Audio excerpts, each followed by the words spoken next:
Hello everyone, and welcome back to my channel. Today I thought we would do a little overview of what my collection looks like as someone who has been practicing and kind of in and out collecting decks for the last 2 years. To start off with, I thought we would kick it off with the Oracle decks. And to start, I have an absolutely lovely one. This is the Forest Fae deck by Nadia Turner. I bought this deck when I was just having the worst day at work. And we have a spiritual store in the town center where I work. And I just had to go there on my break. And I just had to take a deep breath, and I saw this little deck and I just thought, that is so cute. I need it right now. I need a little bolster, and this is so up my street. This is published by Rockpool. It is one of their little lovely ones. It has a lovely magnetic box. And look at these cards. Aren't these adorable? These are just these little fae. Go to the woods, to moss, to mud, to magic. And they are just so cute. And this just saved me that day. And this is just exactly the type of deck that I love, that I collect. Something a little bit mystical, with the fae, with magic. And it's just so cute. It's actually like a really lovely cardstock as well. Quite thick. Nice and glossy. It shuffles really well. I've had no issues. This does not have a guidebook, but I think the messages are just like, you don't really need a guidebook for this. Whisper secrets to the moonlight and find strength in stillness. I love that. Like, the messages are really kind of succinct, to the point. The illustrations are lovely.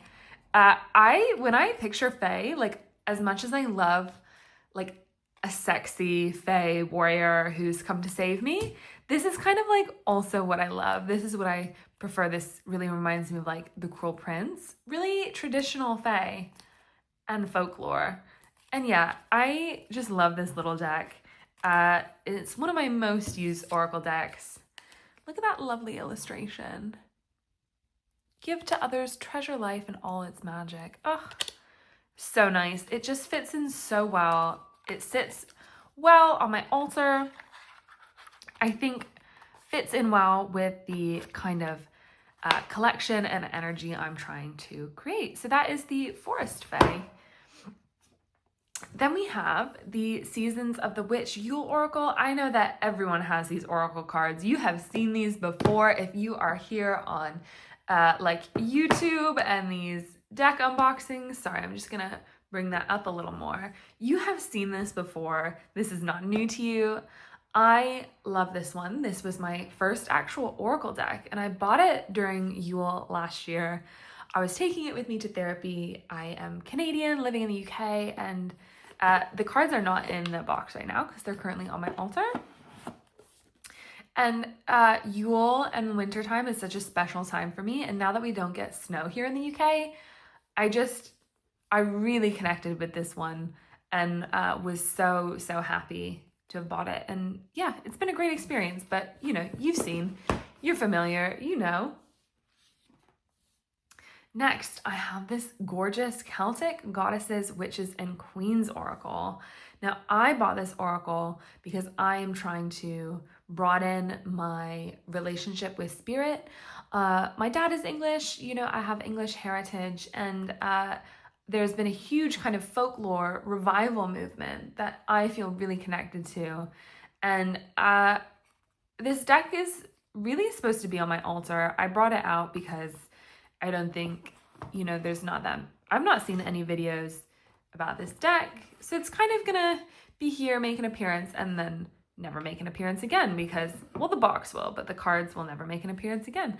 I might do an unboxing video, and then that's that. This is a very kind of special and spiritual deck for me. I connected to the art right away. I connected to a lot of the spirit that this brings. And I use this deck a lot. Not as really a divination tool per se, like for messages, but more as like a, well, I guess a connection to spirit and a connection to like worship and the earth and the land. And yeah, this is a really special deck for me. I think often like we can forget that Wales, Scotland, Ireland were also colonized by the English, and a lot of their myths and histories and rituals, you know, were demonized and then have been lost or forgotten to colonialism. But yeah, this is a really beautiful, special deck for me. This is not something that I do a daily card pull with, like I might with like the Yule Oracle or the Forest Fae. This is purely deity work and worship and for spirit and my connection to spirit. It does have a brilliant guidebook that actually talks about like a lot of the history, where these beings are from, and it's a really great comprehensive guidebook. I might do, yeah, like I said, I might do like a video where I go through this once, and then because it is kind of a deck for worship, won't come on again. Like I'm gonna go cleanse it after this. I just think screens and spirit, conflicting energy. And yeah, it will just need a little cleanse after this, but I don't want to like, you know, we build relationships with these decks, and I'm building a really beautiful one with this. And yeah, this is the Celtic Goddesses, Witches, and Queens Oracle, which I have loved. It did come to me annoyingly from Waterstones, beat up, and a little bit beat up, and because it was just the box, I just like couldn't be bothered at the time. But it receives a lot of care and love and attention now. Up next, I mean, we'll go all three. Again, like you guys have seen these. I have the Seasons of the Witch Samhain Oracle, which I just kind of finished up using. We have the Imbolc Oracle. This is my favorite deck from this collection. I'm born in February, and I just think that the illustrations and messages, all of it together, just really spoke to me. This is a deck that I use during Imbolc, but also throughout the rest of the year as well. It's my favorite for sure. And then again, you've seen it, I have the Seasons of the Witch Beltane Oracle. Now I only have these four. I did get a couple of the other ones, like I did get the spring one, and then I wanted to get the summer, but I noticed in the spring one that there was actually like a lot of repetition in kind of the messages and in some of the language, and I just didn't connect to it the way I connected to these four. And I'm not that fussed about the Mabon one. I have thoughts on, that it's a Welsh, named after a Welsh god who has nothing to do with autumn. Anyway, and the harvest. Anyway, so yeah, I'm not that interested in the other ones. I've got the four that I love and that I use. Also, when the weather turns and it gets warmer, a lot of my practice then is outside and more movement and less necessarily sitting and working at my altar. So yeah, these are the ones that I loved and that work well for me. Up next in my Oracle collection, we have the Feminine Myths Oracle by Anna Novaeus. This is a really beautiful deck. It feels very archetypal. It has 50 cards in this deck and is just beautiful. If you're someone who is curious about goddess, about spirit, about learning, because there's so many beings in this deck that, like, as a white person, I never learned about in school, and I have only learned about by going out and seeking information and education myself. There's also a really nice amount of like Welsh goddesses, which is nice to see. And yeah, this is a lovely, lovely oracle deck. This one, however, is not necessarily as kind of spiritual to me as the Celtic goddesses, witches, and queens. It is very spiritual to me, but this is more of a general guidance, a general kind of spirit connection deck for me, whereas the Celtic goddesses, witches, and queens one is like a more direct, more like I'm looking to kind of channel specifically this one person, whereas this is like more of a general aspect of of goddess, of spirit deck for me. But it's beautiful. I love Anna Novaeus's art. And yeah, that is the Feminine Myths Oracle. It's lovely. This is published by Blue Angel. 50 cards and guidebook. And last but not least, certainly not least, at least for me, we have the Animal Elders deck by Asha Frost. This is a 44 card deck and guidebook. And this deck is very, very special and very important to me. I am from Canada, specifically from Ontario, and so is Asha Frost. And since I've moved to the UK, I have missed Canada. I have missed spiritually Canada, the animals, the plants. You build a sense of knowing, I think, and a sense of being, by knowing what is there with you. This is Asha Frost is an Indigenous writer, and I believe she did the art as well. And I'm gonna do, I think, if you guys are interested, kind of a further deep dive on this deck. But this is so spiritual and special for me. The art just reminds me of home. I grew up next to an Indigenous reservation. Indigenous Ojibwe culture and belief has always been a huge part of my life, as well as just a connection to the land. I grew up really rural. These are the animals and plants that I grew up with. I have no need for another animal deck, unless, to be fair, if there was something kind of like this for the UK, I would be interested. So then I'd have kind of one for each of my homes to kind of anchor me. But yeah, this is like the animal oracle deck for me. Elder Canada Goose, Elder Cardinal. It's just beautiful. The colors and the artwork is vibrant. This deck is a warm hug for me and a taste of home, really. But yeah, Elder Moose. Look at Elder Moose. Elder Porcupine. Elder Salmon. Yeah, I think I will do a video just kind of on this deck and what it means as well. The author illustrator has a really beautiful messages in the guidebook. And this is just such a beautiful, spiritual, important deck for me on so many levels. When I saw that this was a thing that existed, I like pretty much immediately bought it. And that is all of my oracle decks. I actually am not totally sure how I feel about oracle decks in my entire practice. I was interested in them, started out with the Seasons of the Witch ones, and I use them occasionally. Like some I use a lot more than others, but I definitely prefer tarot. At this stage in my practice, I definitely prefer tarot. So let us sweep these away and introduce the tarot.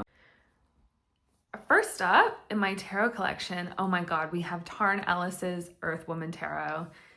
This is my deck. No one else sees this deck, touches this deck. This deck is for me. This almost basically this deck spoke directly to my Taurus moon, to the earth part of me that grew up in the trees, in the nature. And I know you probably have seen this deck. Quite a few creators have it and have done videos on it. This is just chef's kiss. The cards are a nice kind of small size, and the illustrations are just incredible. And I just connected to this deck straight away. It is beautiful. It gives me beautiful readings. This is like my feelings deck. How I feel, how I process my feelings. This is my deck. Like, this is my tarot deck for sure. And yeah, I had Tarn Ellis's Earth Song Oracle deck, but I ended up giving that to my partner because I just like wasn't really using it at the time. Like, again, don't really have huge space for Oracle decks in my practice. I might end up having more space for them, who knows? But these illustrations are just so stunning. It is a Rider-Waite-Smith clone, but this, any day, every day. Oh my God. Look. Oh, like, I am so happy just holding this deck. It shuffles beautifully. The guidebook is a pretty typical Lo Scarabeo guidebook. It has the descriptions in other languages. It's not very beefy, but the messages and writing from Tarn are just gorgeous. Look at that riot of colors. How beautiful. All the purple just calls to my spirit, calls to me. The earthiness, the groundedness of this deck is just stunning. All of the characters are faceless, which is intentional, so you kind of are projecting yourself onto these characters that we see. Look at that. Look at that. Anyway, yeah, this is my deck. I do not share this for anyone. Yeah, no one at all. This is just all for me. All for me. She is releasing a Goddesses Oracle deck next year, but I saw that it only has 36 cards, so I'm not totally sure if that will be a purchase that I make. I don't know, things might change. I might have more of a space for Oracle decks in my collection at the time. I might not. So the jury's out on that one, but I use this. I currently have 3 of the cards on my altar in kind of some manifestation work. And yeah, this is just my spirit, my deck. Yeah, beautiful. Next up, and we have the Mythic Goddess Tarot. This was my first ever tarot deck, and I will never give this away. I found this at TK Maxx, and maybe I'll do a video like where I talk about like how I got into tarot, what's my journey been like. This is Jane Wallace. She has done a lot of decks, and I actually haven't used this deck in a while. And so now that I'm seeing it, I'm just like taken back. I don't need any Goddess Tarot. This is the one for me. There's something about the colors, the illustrations, the associations of the goddesses are so spot on for me. Wow. And then it does get into pips. But I started with this deck. I was going through such a difficult time. I took this deck to therapy. This is never leaving my collection. And I need to bring this back out and work with it again. Yeah, I'm going to. Look at that. It's a lovely cardstock. It has been used very much, and there's no chips or anything on the cards. Wow. I am so sorry to this deck that I have let it kind of languish. Yeah, this was my first. Maybe I'll do a video. That might be nice. I actually do hot take. Love this style of box. Even as it like looks really inconvenient here, I do love it. I just think it's something like a little bit different. There we go.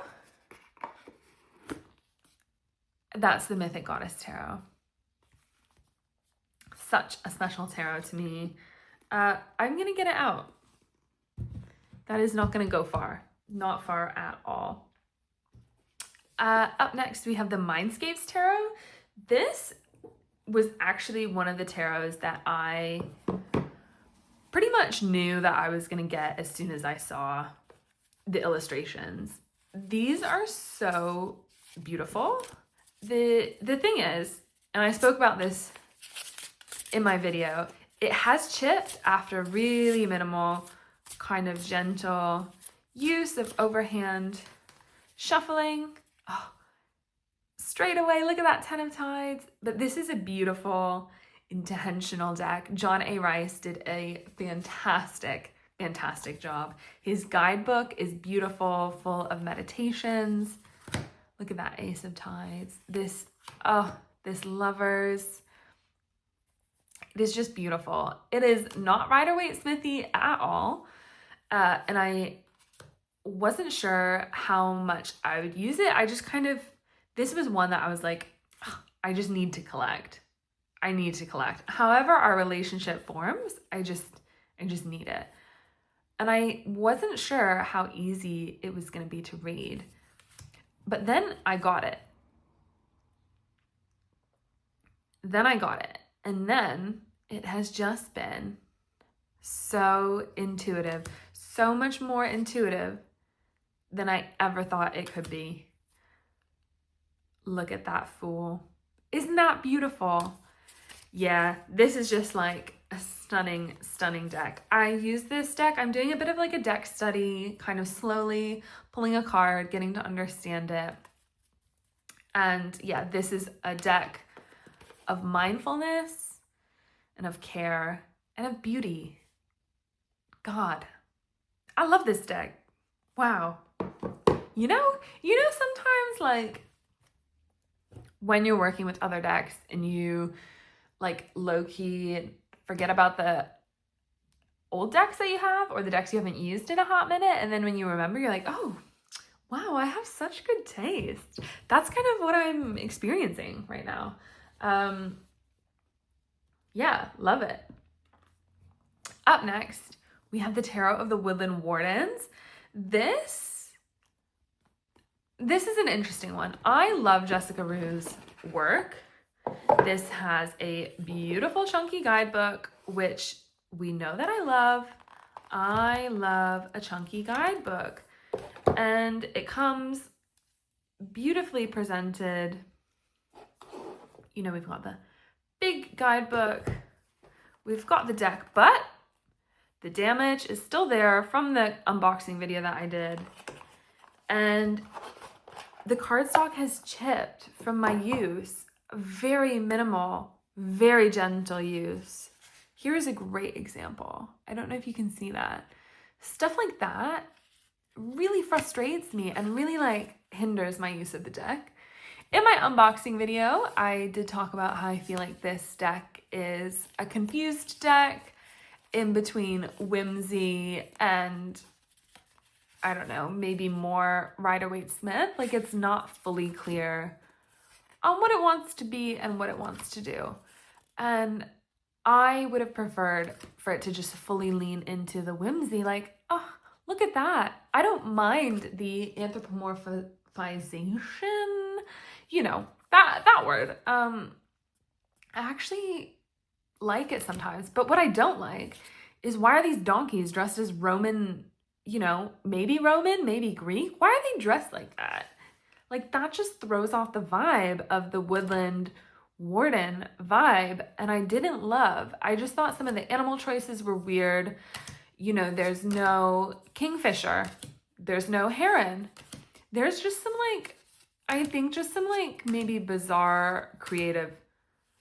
I do love this one. And I do love this one. There were some really weird creative choices made in this one. I mean, amongst some really beautiful creative choices. Like, I love this Eight of Pentacles. It's super Rider-Waite Smithy. I mean, I don't love that. I don't love that one. I think I might have to just like work with it a little bit more, get over my fear of the edges getting a bit, you know, bruised, and see if this has like a really long-term place in my practice, which is frustrating because the Jessica Rue's illustrations just have such a place in my house, in my practice. But like this, I don't love this. Judge me all you want. Do you know what I mean? But then I love this. And then I love this. And then this is okay. And then that one's all right. And this one's okay. But then I hate this. And then this one, why? You know, actually, I'm getting aggravated. But then I love this.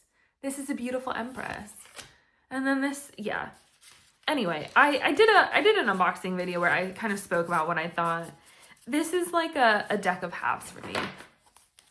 So I might just have to use it a bit more, get to know it. I mean, my partner currently is using her Woodland Wardens Oracle deck. He loves that deck.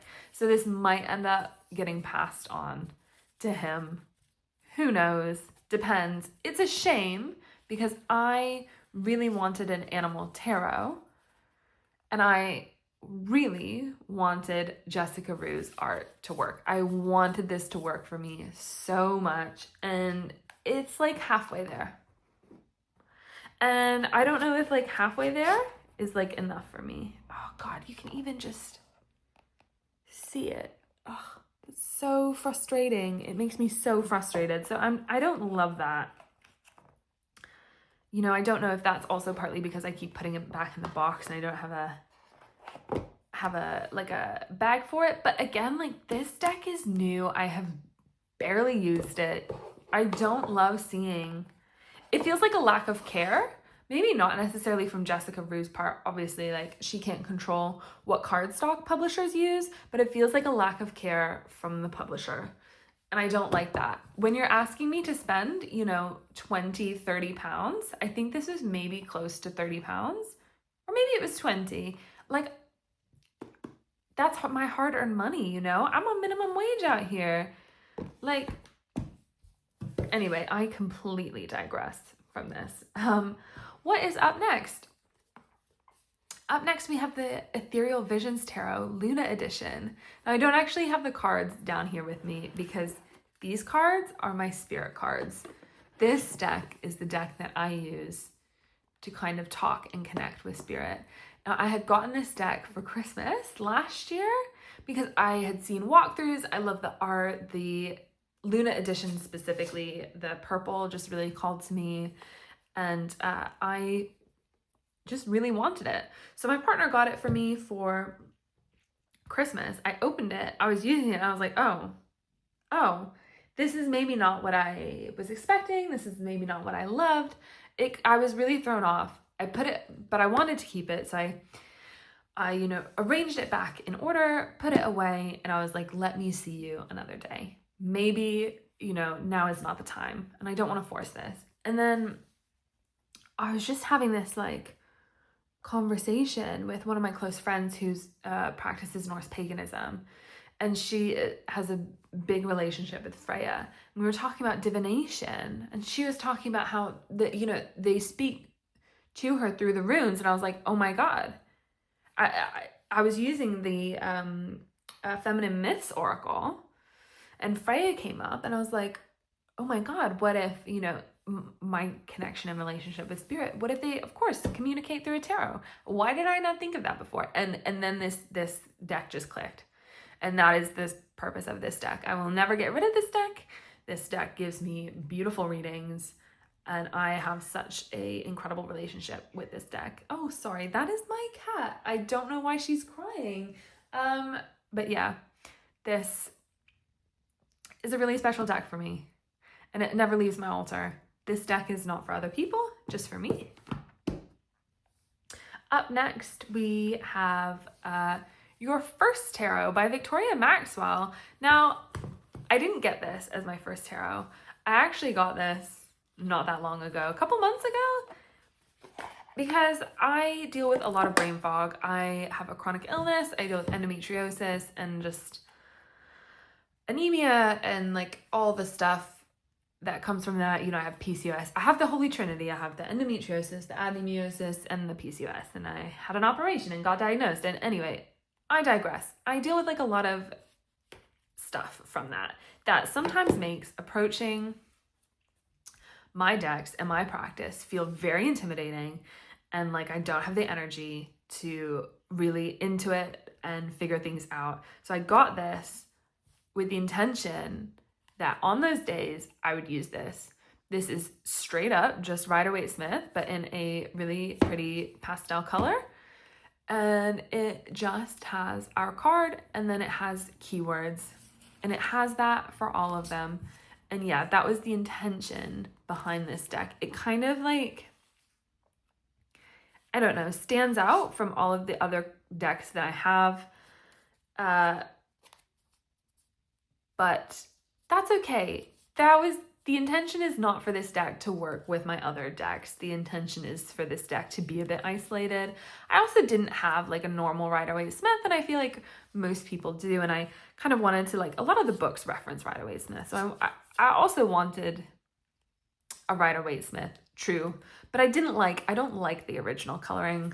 So that was a bit of the thought process behind this. And one of my close friends bought it for me, ended up buying it for me. And yeah, I've used it a little bit.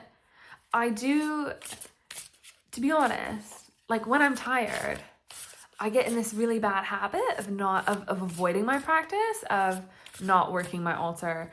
And I forget that this deck is here and that my intentions for it were to ease that in my life.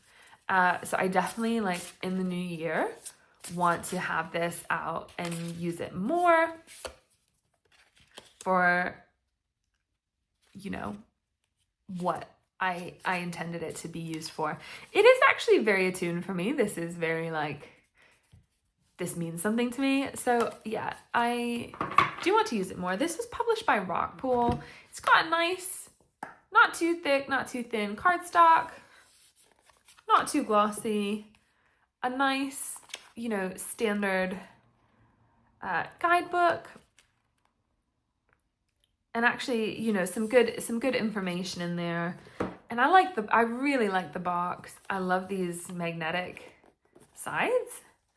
So I'm really happy, you know, to have this in my collection. It really does have a place, despite kind of like being the odd one out a bit. Well, I think this one in the Ethereal Visions kind of like feeling away a little like the odd ones out, but for the Ethereal Visions, like that's my spirit deck, like I said. And then this one is like different intent, different purpose, and that's good, and that's okay. I would actually recommend this deck to people who, you know, are starting out with tarot and are curious. It is really nice. And if you want a different colorway, like my manager at the time bought this because she was getting into tarot, and yeah, was really enjoying her process. And as someone who, you know, not an expert, but like I've worked with tarot, I really enjoy this deck. I really love it, and it works for me, and it works for the purpose that I intended it for. Now we have two more. We have the Tarot of the Divine. Oh my God, do I love this deck. This deck is a classic for a reason.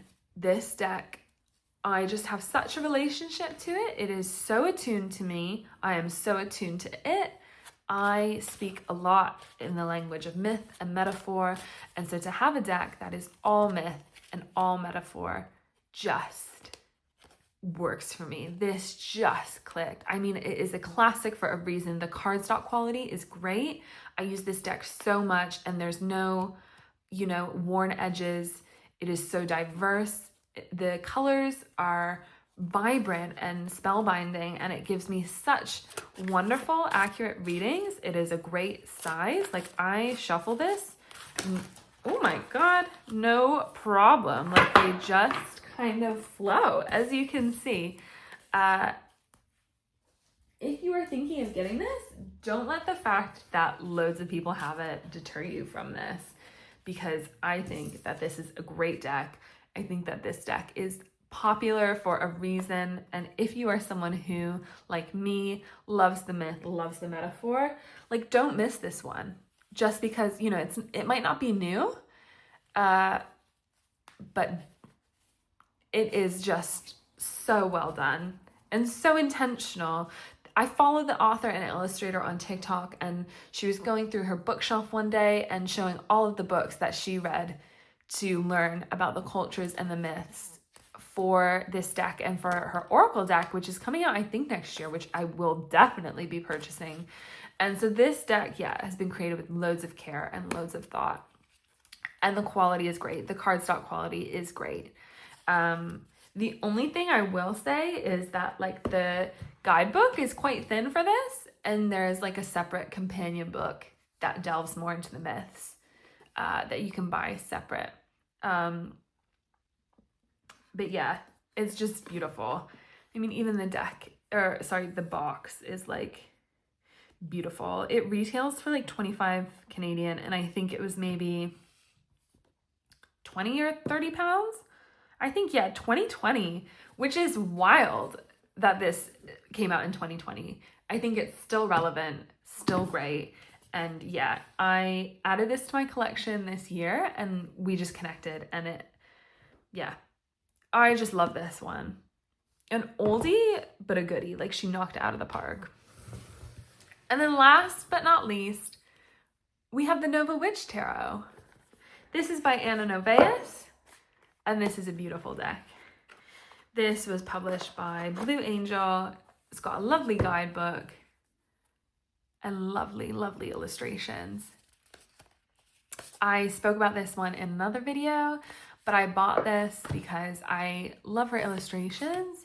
I wanted something a little bit different for my practice. So this one maybe doesn't necessarily fit in totally with all of my kind of earth and myth, but this was bought with intention to be different.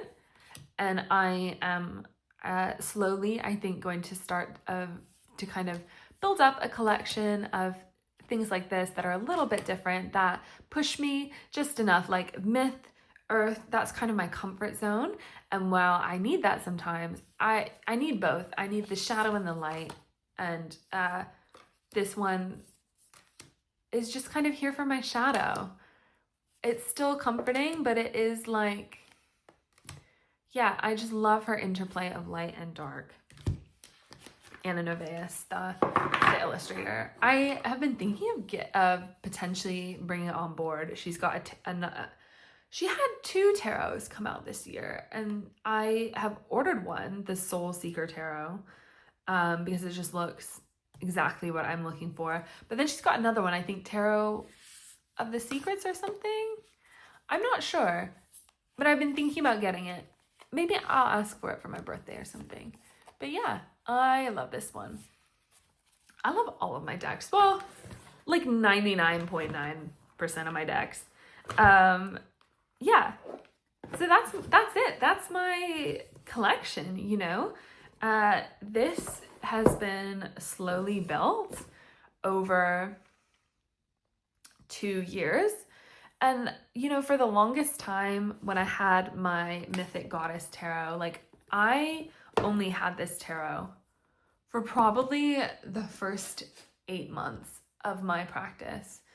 And then I slowly started to add more in. It was this, and then I got the Earthwoman, and then it was the Luna and the Tarot Divine, and slowly kind of my practice has evolved and my deck collection has evolved.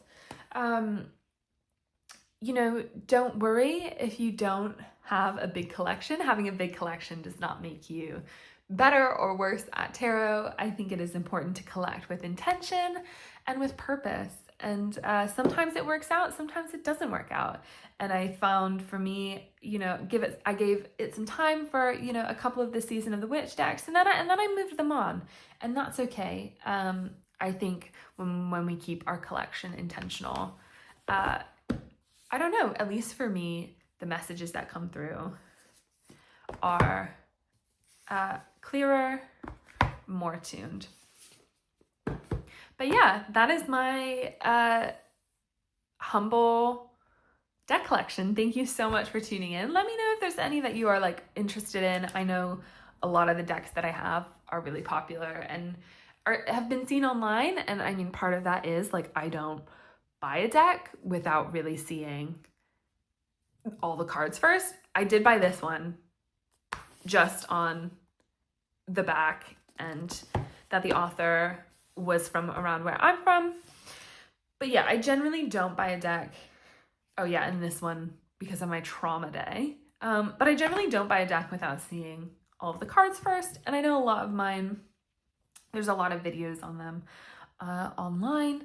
But yeah, let me know if you've got any questions or if there's anything you'd like to know or chat to me about, and or anything you'd like to see in a video. I mean, I'd be happy to go over any of my decks, even the ones that have loads of videos, if you'd love to hear kind of what I have to say about it. And yeah, that is all for me today. Thank you so much for tuning in, and I'll catch you at the next one. Bye.